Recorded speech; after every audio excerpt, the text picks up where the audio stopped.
I think there's a very interesting study from, forget, I think it's Tatiana something from 2015, where they actually, what they did was, they gave money as a windfall gain to a bunch of people and said, do what you want with it. And they eventually found that अगर आपको lottery या किसी windfall से एक साथ पैसा आया ना, you will end up spending it on your desires far more than saving it and doing something valuable with it. That you fall to the level of your own self-image when it comes to money. अगर आपको लगता नहीं आपकी जेब में लाख रुपया होना चाहिए, तो आप लाख रुपया यूं खर्च करके वापस गरीब हो जाओगे. What do you think about that? It's kind of like that age-old advice ना, कि जितनी जल्दी पैसा आता है उतनी जल्दी पैसा जाता है. मुझे ऐसा लगता है कि मतलब humans are very emotional. They rationalize things later. Their decisions are very emotional. Say more. वो डिसीजन पहले ही हो जाता है, आपको लगता है कि ये सही है, फिर आप उसको जस्टिफाई करते हो. So you rationalise decision, you are not rational. आपको लगा अगर आईफोन लेना चाहिए, तो आपने वो आपके माइंड में डिसाइड हो गया आईफोन लेना है, फिर आप जस्टिफाई करोगे यार उसका वो यूआई बहुत अच्छा है, वो 5 साल चलता है, वो 6 साल चलता है, बाकी एंड्रॉयड 2 साल में ख़राब होता है.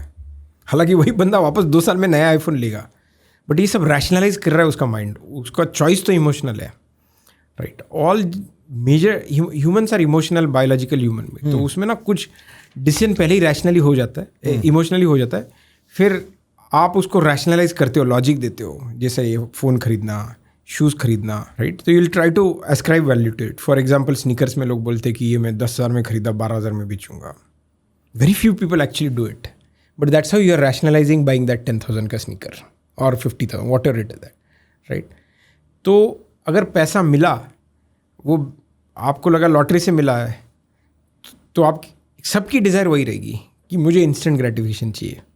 बट जिसने मेहनत करके मिला है ना, उसका दिमाग कहेगा नहीं भाई बहुत मेहनत करनी पड़ी, इसको बचा के रख. वो भी इमोशनली आ रहा है.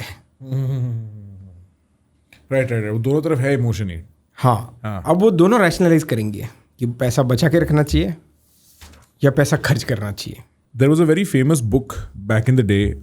I think this is one of the first entry points of financial literature, financial education in the masses. This is Rich Dad Poor Dad by Robert Kiyosaki, right? That's the name.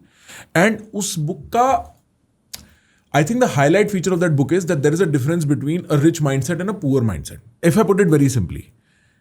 Do you have notes on that? Do you think about that? How do you think about that? I think it's all about discipline. If you are disciplined, आपको awareness भी build होगा. In fact before discipline also awareness. In fact, I tell whoever wants to get serious about money, just spend 10 minutes thinking about money. Whatever. How do I increase my salary? How do I invest better? How do I spend less? It will start percolating in your habits. So, do you give that much importance to that topic in your life?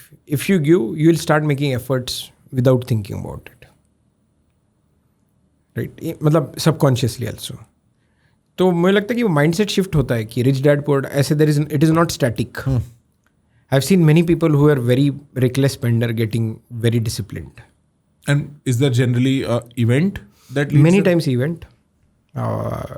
Probably when a family runs through a financial crisis, a good event is having kids. You suddenly realize, okay, if like my kid should not suffer, and that's a very strong motivation I've seen across people. Is like people are okay when they spend recklessly, they know they will suffer someday, but they can easily write it off saying I want gratification now. But when a kid comes, they become much more disciplined because they can't think of their kids suffering. That's a very interesting fact about human psychology. Yes.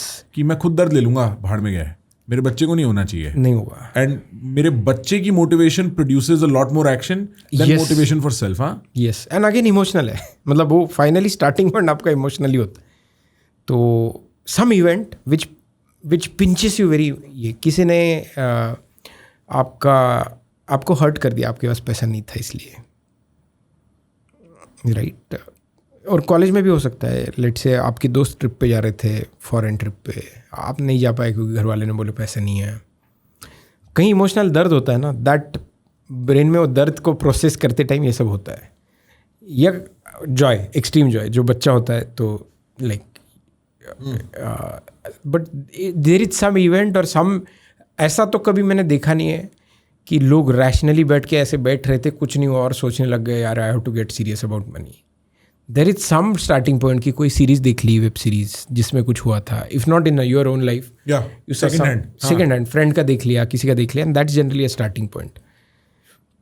Guys मैं बता नहीं सकता कि इस clip में मैं वो सारी बातें डाल ही नहीं सकता जो उस पूरी कॉन्वर्सेशन में हुई है. इतनी इंटरेस्टिंग कॉन्वर्सेशन है. आपको हमारे मेन चैनल पे जाना पड़ेगा, थोड़ा एफर्ट लगाना पड़ेगा, सब्सक्राइब बटन दबाना पड़ेगा, बेल आइकॉन दबाना पड़ेगा और हमारे साथ वक्त बिताना पड़ेगा.